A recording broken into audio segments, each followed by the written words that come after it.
Bonjour et bienvenue à Vie de foi. Cette semaine, nous commençons une série très spéciale. Je vais avoir vraiment un plaisir d'être avec vous pour vous partager les choses que j'ai vécues avec Dieu en 2004 et depuis. Ça va être un moment spécial pour moi et pour vous, je pense. Ça va être un cœur à cœur, un temps où je vais pouvoir vous partager des révélations que j'ai reçues de Dieu, mais aussi le cœur que j'ai reçu pour le peuple francophone. Cette semaine, je vais vous parler du Dieu de la francophonie. C'est une série spéciale. Typiquement, à l'émission Vie de foi, c'est une étude biblique qu'on a dans les nations et c'est un privilège pour nous d'étudier la parole de Dieu ensemble. Mais cette semaine, j'avais vraiment à cœur de vous partager les choses que j'ai vécues afin que vous puissiez vraiment comprendre que Dieu aime le peuple francophone et que Dieu a des projets pour la francophonie. Donc, ça va vraiment être une semaine très bénie. Je crois que l'Esprit de Dieu va se révéler à vous et peut-être vous ne réalisez pas à quel point que vous comptez pour Dieu, à quel point Dieu a des projets pour le peuple francophone, que Dieu n'a pas oublié la francophonie, il n'a pas oublié nos églises francophones, il a des grands projets pour nous, mais on doit les saisir par la foi. Et on doit aussi comprendre que Dieu a travaillé dans le passé. Il a fait des grandes choses et puis il s'apprête à faire encore des grandes choses et des plus grandes encore. J'aimerais commencer avec un texte dans la parole de Dieu, dans Éphésiens chapitre 1.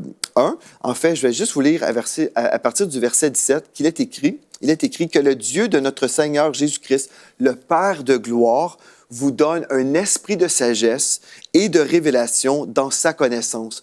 Donc, c'est ma prière pour vous, comme l'apôtre Paul priait pour les gens à Éphèse. Il priait vraiment qu'ils puissent recevoir cet esprit de sagesse et de révélation dans sa connaissance, qu'il illumine les yeux de votre cœur, c'est-à-dire qu'il illumine ou qu'il ouvre vos yeux spirituels pour que vous sachiez quelle est l'espérance qui s'attache à son appel, quelle est la richesse de la gloire de son héritage qu'il réserve aux saints, et quelle est envers nous qui croyons l'infinie grandeur de sa puissance se manifestant avec efficacité par la vertu de sa force. En fait, la vie chrétienne, ce n'est pas simplement une série de réunions. La vie chrétienne, ce n'est pas simplement de la connaissance intellectuelle qu'on va avoir, mais la véritable vie chrétienne, c'est une rencontre avec Jésus-Christ. La véritable vie chrétienne, c'est une expérience spirituelle. Parce que nous sommes un esprit, premièrement, et Dieu est esprit, et il communique dans le monde de l'esprit. Nous avons sa parole pour nous conduire dans toute la vérité, gloire à Dieu, et le Saint-Esprit pour nous éclairer. Mais on doit comprendre que ce Dieu surnaturel que nous retrouvons dans la parole de Dieu, il est toujours vivant aujourd'hui et il agit d'une façon surnaturelle. Il peut se révéler à nous d'une façon absolument surprenante. Et aujourd'hui, je vais vous parler justement que j'ai été surpris et ébloui par le Seigneur Jésus. Je vais commencer premièrement en vous partageant que, en fait, en 2003, l'été 2003, j'ai eu un temps vraiment spécial avec le Seigneur. En fait, j'ai dit à mon épouse à l'époque, j'ai dit, écoute, j'ai vraiment à cœur de jeûner, mais un jeûne très spécial. Vous savez, Dieu nous appelle à jeûner. Je vais vous donner juste une référence biblique. En fait, dans Marc, chapitre 2, au verset 20, Jésus a dit, « Les jours viendront où l'époux leur sera enlevé et alors ils jeûneront en ce jour-là. » Et puis, nous sommes les disciples du Seigneur Jésus et nous jeûnons. C'est vraiment une chose qu'on devrait avoir dans nos vies. On devrait jeûner régulièrement, n'est-ce pas? Et puis, en 2003, l'été 2003, j'ai eu à cœur un jeûne très particulier. En fait, j'ai dit à mon épouse, j'ai dit, je ressens que le Saint-Esprit me pousse à jeûner les médias. C'est spécial. Je n'étais pas du tout investi dans les médias à l'époque, en 2003, mais je sentais dans mon cœur, Dieu m'appelle à jeûner la télévision, les films, l'Internet, tout ce qui pouvait être médiatique. Et puis, j'ai juste passé quelques temps, l'été de 2003, dans la prière, à chercher la face de Dieu. Et puis, comme je cherchais la face de Dieu, bien, l'Esprit de Dieu s'est révélé à moi. Je me souviens, j'étais ici au Canada, dans ma maison à Bromont. J'étais couché dans mon lit et l'Esprit de Dieu m'a dit, « Lève-toi et va faire une semence de 100 $ dans un ministère de télévision. » Et puis à l'époque, comme je vous disais, je n'étais pas du tout dans les médias, donc je ne savais même pas que cette chaîne de télévision était en plein téléthon. J'ignorais tout ça. Mais je me suis levé, l'Esprit de Dieu m'a dit, va faire un don de 100 $. Donc, je me suis levé et puis j'ai fait ce don-là. Mais moi, ce que j'ignorais, c'est que Dieu est en train de faire quelque chose pour ma vie, pour ma destinée. Comme je semais ce 100 $-là, bien, dans le monde de l'esprit, quelque chose était pour se produire. Il y aurait une connexion divine qui se passerait dans le monde de l'esprit. Parce qu'au même moment, les fondateurs de la première chaîne chrétienne au Canada, Dr. Dick et John Dewart, ils avaient eu à cœur également de semer mais une semence très spéciale. Ils ont semé 30 000 dans un autre ministère, et puis ils ont dit, Seigneur, envoie-nous une personne, envoie-nous la personne que tu as choisie pour nous aider à rejoindre le peuple francophone au Canada. Donc moi, j'ai fait un don de 100 et eux, ils ont fait un don de 30 000 Et puis dans le monde de l'esprit, il y a eu une connexion de ces deux semences. Pendant ce jeûne, je me suis approché de Dieu, mais j'étais déjà proche de Dieu, mais je me suis approché davantage parce que j'avais une soif de Dieu. Et quand j'ai fait ce don, bien, Dieu a orchestré des choses dans ma vie. J'ai été invité par la suite à passer en fait à l'émission Lifeline, qui est une émission de télévision qui existe encore aujourd'hui. Et dans cette émission, j'étais là pour partager un peu sur un livre que j'avais écrit, en fait mon premier livre sur la guérison divine. Et j'étais avec mon épouse Mathilde. Et pendant ce tournage de l'émission de télé, c'était une émission d'1 heure seulement, le fondateur de la chaîne de télévision et l'animateur de l'émission me posait des questions concernant le peuple francophone. En fait, il disait, « Mais vous parlez le français, vous deux? » Et puis on disait « Oui. » Et à répétition, pendant les pauses commerciales, il nous disait, « Mais vous êtes francophone? » On disait « Oui. » Et je regardais mon épouse et je me disais, « Mais ben oui, on parle le français, on vient du Québec. C'est normal pour nous. » Et il revenait toujours là-dessus. « Mais vous parlez le français, vous êtes francophone. » Et à la fin de cette émission, il m'a dit, « Écoute, il dit, je veux que tu déménages ici, en Alberta. Je veux que tu te joignes à nous, à notre équipe de télévision. Je veux que tu sois un animateur à la chaîne sur notre chaîne de télévision et je veux que tu sois pasteur dans notre église. » Bon, imaginez, j'ai fait 1 heure de télévision et immédiatement après, on m'offre un poste à la télévision et à l'église. Et avec toute cette situation-là, bien, moi, je ressentais la paix de Dieu, je ressentais la présence de Dieu. Et le docteur en théologie, Dr. Dick Duarte, me disait, il dit, écoute, il dit, je veux que tu déménages ici. Et là, il m'a expliqué qu'il avait fait une semence de 100 $. Et puis, il a dit, je crois que Dieu t'a envoyé, tu es cette personne pour qui on a prié. Donc, j'étais totalement surpris par cette offre et finalement, j'ai accepté. Et puis, peut-être, si vous avez déjà écouté mon témoignage, vous avez plus de détails, mais aujourd'hui, je vais juste me limiter juste pour la cause parce qu'on a très peu de temps. Mais j'ai accepté l'offre et puis finalement, je me suis rendu en Alberta où j'ai servi pendant 4 ans. Je servais dans le monde anglophone et puis je n'avais aucune idée que Dieu, en fait, avait une stratégie pour atteindre un certain peuple. Même si on m'avait invité pour aller en Alberta pour travailler là-bas pour cette chaîne anglophone. Moi, je travaillais en anglais. Donc, j'animais des émissions de télévision en anglais et puis tout ce que je faisais, c'était en anglais. Tout allait bien. Et puis, dans mon temps à la télé, même la programmation qu'on faisait, ces émissions-là étaient diffusées au-delà du Canada. Vers la fin, on avait commencé à être diffusé même aux États-Unis avec la chaîne NRB et ensuite en Australie avec Australian Christian Channel. Finalement, vraiment, Dieu avait béni ce ministère et puis on allait de gloire en gloire et puis on touchait des nations multiples. Et puis moi, j'étais heureux et béni. Mais dans ma bénédiction et dans ma joie, Dieu avait à cœur le peuple francophone. Et moi, j'ignorais en fait que Dieu avait vraiment une stratégie et qu'il avait choisi des personnes pour atteindre certains peuples. Et en 2004, lorsque j'étais devant environ 1000 personnes à l'église où j'étais pasteur, on avait environ 1000 personnes pour une conférence spéciale. Le Saint-Esprit m'a visité. Comme j'étais devant la foule, l'Esprit de Dieu est venu sur moi comme le tonnerre, comme l'éclair. Et puis, j'ai été saisi par l'Esprit cette journée-là, en gros, pendant 5 heures. Et j'ai vécu quelque chose qui a totalement changé ma vie. J'ai déjà mentionné, en fait, tout mon témoignage dans le cadre de l'émission Vie de foi. Et donc, vous pouvez visiter, en fait, le site web emctv.com si vous voulez retrouver l'archive où je partage justement en détail tout ce que j'ai vécu, où j'ai été vraiment touché par Dieu. La série s'appelle « Visiter surnaturellement ». Donc, « Visiter surnaturellement », si vous voulez tout entendre, je partage en détail. Mais aujourd'hui, ce que je peux vous dire, c'est qu'en 2004, Dieu a ouvert mes yeux et j'ai pu discerner que Dieu n'avait pas oublié le peuple francophone. Et j'ai vécu ce que l'apôtre Paul a vécu et ce que Jean a vécu. C'était encore une surprise pour moi. Écoutez, dans l'Apocalypse, chapitre 4, au premier verset, l'apôtre Jean, a dit « Après cela, je regardais et voici, une porte était ouverte dans le ciel. La première voix que j'avais entendue, comme le son d'une trompette et qui me parlait, dit « Monte ici et je te ferai voir ce qui doit arriver dans la suite. » Donc, le Seigneur a parlé à Jean et lui a dit, « Monte ici et je te ferai voir ce qui doit arriver dans la suite. » Pareillement, l'apôtre Paul, dans 2 Corinthiens chapitre 12, au verset 2 à 4, il a dit, en parlant de lui-même en fait, il a dit, « Je connais un homme en Christ qui fut, il y a 14 ans, ravi jusqu'au 3e ciel. Si ce fut dans son corps, je ne sais. Si ce fut hors de son corps, je ne sais. Dieu le sait. Et je sais que cet homme, si ce fut dans son corps ou sans son corps, je ne sais. Dieu le sait. Fut enlevé dans le paradis et qu'il entendit des paroles ineffables qu'il n'est pas permis à un homme d'exprimer. » L'apôtre Paul, l'apôtre Jean, tous les deux ont vécu une visitation surnaturelle. Ils ont été ravis en esprit. Ils ont vu le ciel.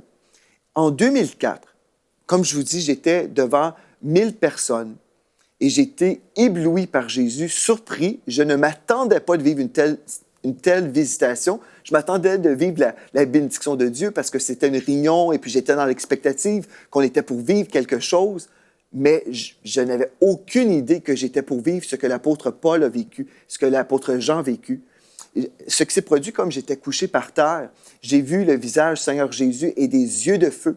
Et j'ai entendu le Seigneur qui m'a dit, « Monte ici. » Et comme je suis monté, j'ai passé pendant environ 5 heures une visitation au ciel. Et dans cette visitation, le Seigneur Jésus m'a révélé son cœur pour le peuple francophone. Il m'a révélé qu'il n'avait pas oublié le peuple francophone et que je devais investir toute ma vie pour atteindre ce peuple. Et puis, quand j'ai vécu la gloire du ciel, quand je suis revenu à moi-même, j'étais totalement transformé. Mon cœur avait été transformé. Autrefois, je peux vous dire, je disais à mon épouse, le dernier pays au monde que je veux visiter, c'est la France. J'avais vécu des situations difficiles, des fois juste en côtoyant certains Français, parce que mon français est différent, j'ai un accent québécois, et puis j'avais ressenti du mépris. Et puis, humainement, je n'avais aucun désir d'atteindre le peuple francophone. Je n'avais aucun désir. Tout allait bien pour moi. J'étais dans le monde anglophone, je faisais de la télévision anglophone, on vivait des percées dans d'autres nations, tout allait bien. Mais Jésus n'avait pas oublié le peuple francophone. Et puis Jésus, cette journée-là, m'a visité. Et puis il m'a dit qu'il avait vraiment à cœur qu'on puisse toucher le peuple francophone avec l'Évangile. Et vous savez, il y a plusieurs ministères anglophones qui prêchent l'Évangile et puis on voit la bénédiction dans le monde anglophone, mais dans le monde francophone, souvent, c'est comme si les êtres humains, les hommes de Dieu ont oublié le peuple francophone. Mais Dieu, lui, il n'a pas oublié ces gens. Dieu ne vous a pas oublié. Et Dieu a une destinée pour le peuple francophone. Et en fait, il y a un grand réveil qui va frapper la francophonie, un grand réveil devant nous. Ce qui s'est produit quand je suis sorti de cette visitation, mon cœur était totalement changé. Avant, j'étais indifférent, mais là, d'un seul coup, j'ai eu le cœur de Dieu pour le peuple francophone. D'un seul coup, mon cœur battait avec le cœur de Dieu pour le peuple francophone et je savais que je devais investir toute ma vie pour atteindre ce peuple. Mais là, j'étais en Alberta et puis je me disais, mais comment est-ce que je vais faire? Comment est-ce que je vais faire? Et puis, ce qui s'est produit, bien, j'ai dit au Seigneur, me voici en Alberta dans un monde anglophone, juste pour vous aider à comprendre un peu la distance géographique. Le Québec où j'habitais autrefois, aujourd'hui je suis de retour au Québec, mais avant d'être en Alberta, bon, on doit prendre, admettons, 4 heures d'avion pour se rendre du Québec à la province de l'Alberta. Donc, c'est vraiment une grande distance géographique où on peut prendre 4 jours de voiture, juste simplement pour traverser la nation du Canada. Donc, avant de me déplacer comme ça, c'était vraiment tout un déplacement, vous allez comprendre, n'est-ce pas, avec toute la famille. Et là, je me retrouvais à l'autre bout du pays, en Alberta, dans un monde anglophone, et je me disais, mais comment atteindre le peuple francophone à partir de cette province, à partir d'un ministère anglophone? Et l'Esprit de Dieu a travaillé dans mon cœur et j'ai dit au Seigneur, Seigneur, peut-être je pourrais faire une émission de radio. Peut-être je pourrais commencer à enseigner en français et prendre ce premier pas. Et là, le Seigneur m'a dit, oui, fais ça. Donc, j'ai fait le premier pas dans le monde francophone avec une émission de radio qui a vécu une touche de Dieu assez rapide. Et puis, je vais vous partager tout ça très, très prochainement. Mais aujourd'hui, ce que je veux juste résumer, Dieu n'a pas oublié le peuple francophone. Jésus m'a touché, Jésus a touché ma vie, J'étais sauvé depuis l'âge de 3-4 ans, quand j'ai pu comprendre le message de l'Évangile. J'ai été sauvé, j'ai été élevé chrétiennement toute ma vie. J'ai toujours demeuré dans les voies de Dieu, pas parfaitement, parce qu'il n'y a personne de parfait, mais j'ai toujours voulu rester avec Dieu parce que je ne voulais rien manquer de ce que Dieu avait en réserve pour ma vie. Donc, je peux vous dire, déjà, j'étais dans les voies de Dieu, mais en 2004, Dieu a touché ma vie. Et ma vie a changé une fois pour toutes. Et puis là, je me suis donné vraiment pleinement à l'œuvre de Dieu pour le peuple francophone et aussi ma vie de prière a changé. Mais aujourd'hui, j'aimerais ça vous inviter à réfléchir et vraiment méditer sur l'invitation que Dieu vous lance aujourd'hui. Est-ce que vous seriez prêt à ce qu'il touche votre vie? Moi, j'ai quitté le monde anglophone pour servir dans le monde francophone. J'ai tout abandonné, j'ai quitté le salaire et tout ce qui venait avec. Je suis revenu au Québec avec rien, absolument rien, mais Dieu. Et Dieu a béni et Dieu a pris soin. Je vais vous partager des choses toute cette semaine, comment Dieu a fait des miracles dans ma vie. Mais si Dieu a pris un jeune homme, un Québécois, en Alberta, le visiter parce qu'il aimait le peuple francophone, bien aujourd'hui, est-ce que vous seriez prêt? Est-ce que Dieu vous touche? Seriez-vous prêt à répondre à son appel pour la francophonie? J'aimerais ça vous inviter à écouter un chant que ma fille Floramé a chanté, qui s'appelle « Viens toucher ma vie ». J'aimerais ça vous inviter à l'écouter pendant quelques moments et vraiment laisser le Saint-Esprit parler à votre cœur. Et on se retrouve immédiatement après.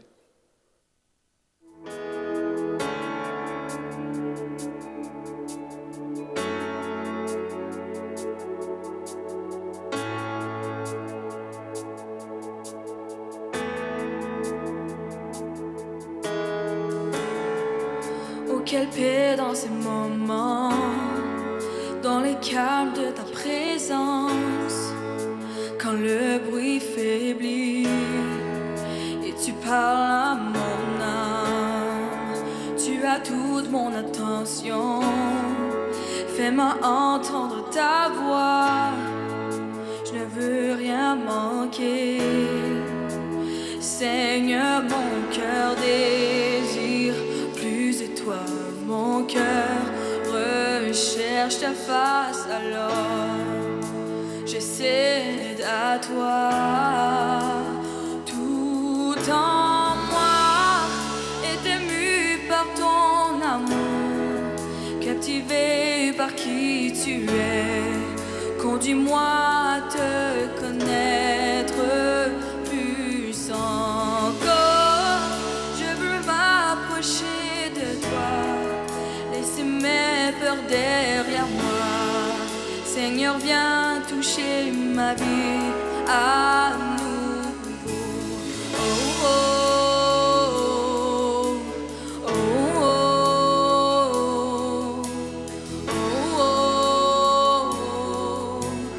oh,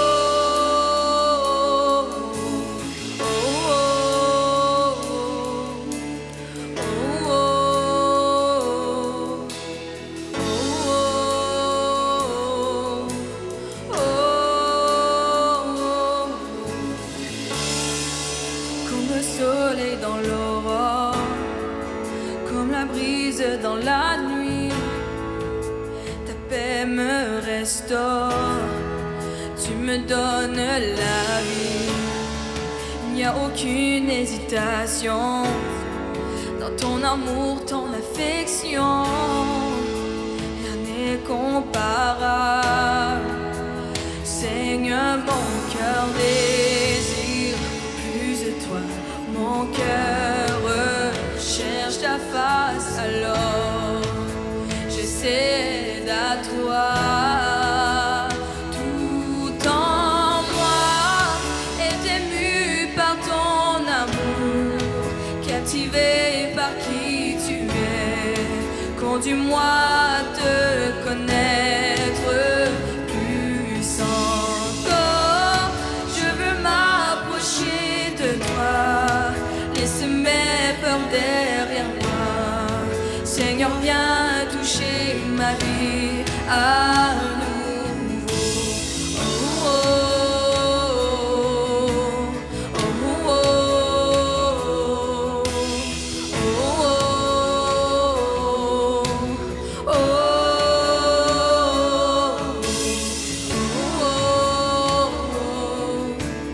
oh, oh.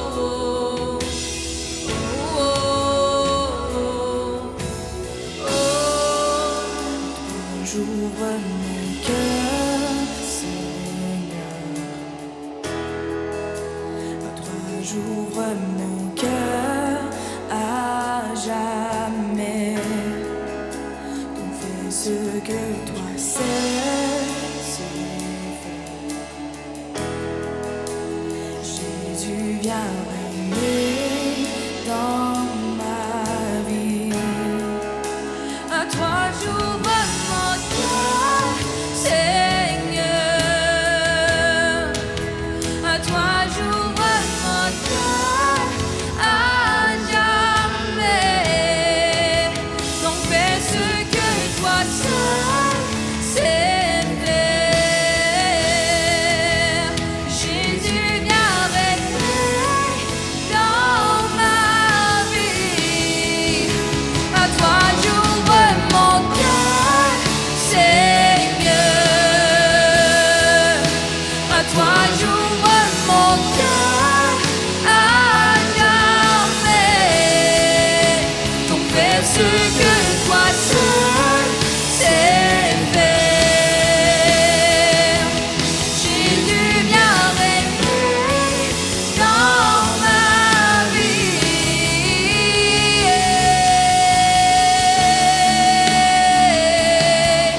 Na na na na na na na na na na na na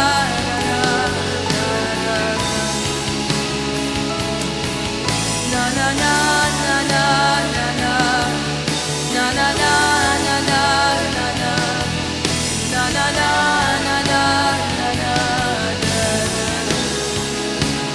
tout en moi est ému par ton amour, captivé par qui tu es.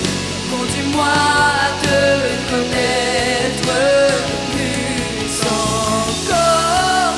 Je veux m'approcher de toi, laisser mes peurs derrière moi. Seigneur, viens toucher ma vie à nouveau. Oh, oh, oh, oh,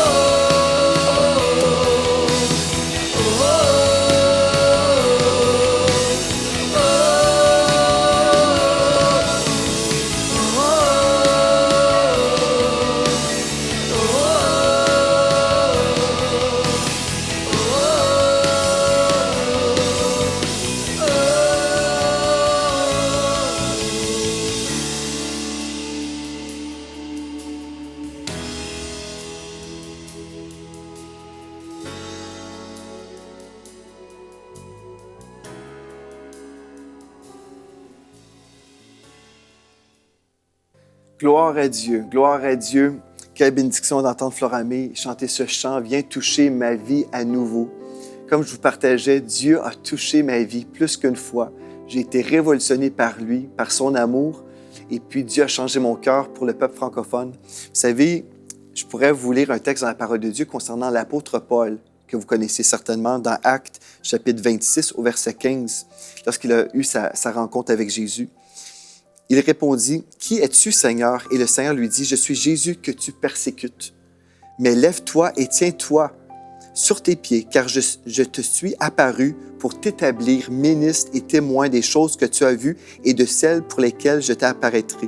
Je t'ai choisi du milieu de ce peuple et du milieu des païens vers qui je t'envoie, afin que tu leur ouvres les yeux pour qu'ils passent des ténèbres à la lumière et de la puissance de Satan à Dieu, pour qu'ils reçoivent par la foi en moi le pardon des péchés et l'héritage avec les sanctifiés. » Ce texte nous parle de l'apôtre Paul qui persécutait autrefois l'Église de Jésus-Christ, mais qui a eu une rencontre avec Jésus qui a été totalement changée.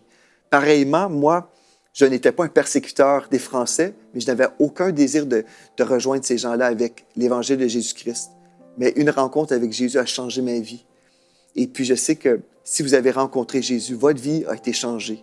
Mais aujourd'hui, on a entendu un chant, « Viens toucher ma vie à nouveau ». Et ma prière pour vous, c'est que l'Esprit de Dieu va toucher votre cœur et ouvrir vos yeux spirituels pour vraiment croire avec moi, avec nous tous ici à EMCI, que ce que j'ai reçu en 2004, ce que j'ai reçu concernant ce grand réveil qui va toucher la francophonie, ma prière, c'est que vous allez vraiment croire que cela va arriver Je peux vous dire, Dieu a été fidèle jusqu'à présent, jusqu'à aujourd'hui. Tout ce que Dieu m'a dit qui arriverait, bien, je vis dans un miracle et je sais que la suite va arriver assurément. Mais là, aujourd'hui, gloire à Dieu, on peut s'accorder dans la foi pour vivre une percée. En fait, nous sommes dans une campagne de dons, maintenant, aujourd'hui, qui s'appelle les 8000 partenaires pour nous aider à entrer, nous tous, EMCI, dans une nouvelle saison. En fait, on s'apprête à déménager dans des nouveaux studios de télévision. On va aussi faire des campagnes, des conférences mondialement, des conférences EMCI et aussi l'Académie EMCI où on va offrir des cours d'Institut biblique gratuitement et même on va avoir une plateforme pour les nouveaux convertis. Bref, on s'apprête à faire des grandes choses pour l'œuvre de Dieu. Et là, aujourd'hui, notre prière, c'est que vous allez vous joindre à nous dans votre foi, premièrement, dans votre vie de prière et aussi dans votre partenariat, que vous puissiez vraiment dire, non seulement je suis béni par EMCI TV, mais je veux être une source de bénédiction. Je veux appuyer d'une façon tangible cette œuvre de Dieu. Et je crois de tout mon cœur que c'est Dieu l'auteur de ce ministère. C'est lui qui a créé ce ministère, cette plateforme pour annoncer que Jésus sauve, que Jésus guérit, que Jésus baptise du Saint-Esprit et que Jésus revient bientôt. Jésus a suscité ce ministère pour être une voix prophétique dans les nations. Et je dis gloire à Dieu parce que j'ai le privilège d'en faire partie. Et vous avez aujourd'hui l'opportunité d'être avec nous dans cette famille de partenaires. Est-ce que vous allez faire partie des 8000 qui vont dire oui, je vais semer d'une façon tangible, peu importe le montant que Dieu va déposer dans votre cœur. Aujourd'hui, nous sommes dans la foi ensemble et j'aimerais vous encourager. Visitez tout simplement emcitv.com/8000 et vous allez vous retrouver sur la page où vous pourrez devenir un partenaire avec nous dès aujourd'hui. Je dis gloire à Dieu pour vous et ensemble, si nous prions tous pour recevoir de l'Esprit de Dieu sa direction, bien, je sais que Dieu va accomplir sa volonté. Comme nous sommes ensemble dans la vision, nous savons que la gloire de Dieu sera relâchée partout dans les nations, dans le nom de Jésus. Je suis convaincu de ça et je suis dans l'expectative vraiment que ce que j'ai reçu dans le monde de l'Esprit, on va le voir d'une façon tangible dans nos nations francophones, dans le nom de Jésus. Donc, merci d'avoir été avec moi aujourd'hui. Que le Saint-Esprit vous dirige dans votre partenariat. Et d'ici à demain, soyez richement bénis. Nous entrons dans une saison de récolte glorieuse où nous croyons tous ensemble pour 8000 partenaires à 35 € par mois ou plus. Et ensemble, nous verrons des beaux studios, des conférences EMCI partout à travers la francophonie et même EMCI Académie. Joignez-vous à nous dans notre foi et nous verrons ensemble la gloire de Dieu. Dès maintenant, donnons pour faire entrer EMCI dans une nouvelle saison. Pour faire votre don, rendez-vous sur emcitv.com/8000.